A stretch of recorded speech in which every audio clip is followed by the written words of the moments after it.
මේ ඉන්නේ කණ්ඩුල. නෑ මේ ඉන්නේ කණ්ඩුල නෙවෙයි ඇත්තටම.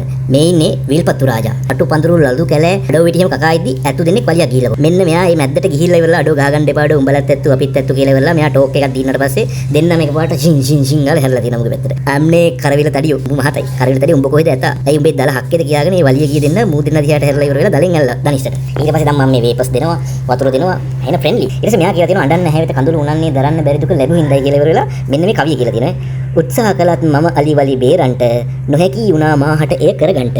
ඒ කැමි ඇද්දබල එන්නා දන හිසට මට දල නැත්තේ මගේ පෙර ඇති කරුමකට.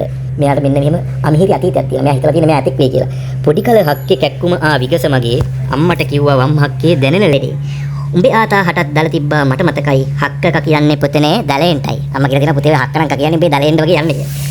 මෙත්පල් නිරිඳු රජ විය ගෝට අද පැමිණි කොරෝනාද විකුසිම් රජු ජනවුනි NPP එකට බලයාවා උපරිමෙනි එනමුදු මගේ දල දෙක මම නොදිටුවෙමි දැන් මූ එහෙම් මෙහෙන් දල ටිකන් පොඩ්ඩක් හොඬෙරු ටච් කරලා බලනවා දැන් මූ හක්කියාම දැන් ආත කෙනෙකුට දල තිබ්බා කියලා කියන්නේ මුටත් එන්නේ ඉඳ තියෙන සැකයක් තියෙනවනේ කොහොම හරි අන්තිමට මූ හිතුවාගෙන ඉතින් අම්මා කිව්වා වගේ මුට දල දෙක එයි කියලා කාලේ ගත වුණ හැටි කියන්නේ මෛත්‍රීපාල සිරිසේනාව ගෝඨාභය රාජපක්ෂව කොරෝනාව වික්‍රමසිංහ රජ වුණා ඊට පස්සේ NPP එකට බලයාව එනමුදු මගේ දල දෙක මම නොදිටුවෙමි මේ දුක කියන කොච්චර කාලේ ගත වුණත් මම දැක්කේ නෑ මගේ දල දෙක මට කොහොමද දන්නවද මේ විල්පත්තු රාජ කියලා නම් වටනේ ඒක ලස්සන කතාවක්. තාරුගේ සිද්ධි පේජ් එකේ වීඩියෝ එකක් කරලා මම තමයි මේ නම දැම්මේ. ටටා බයි.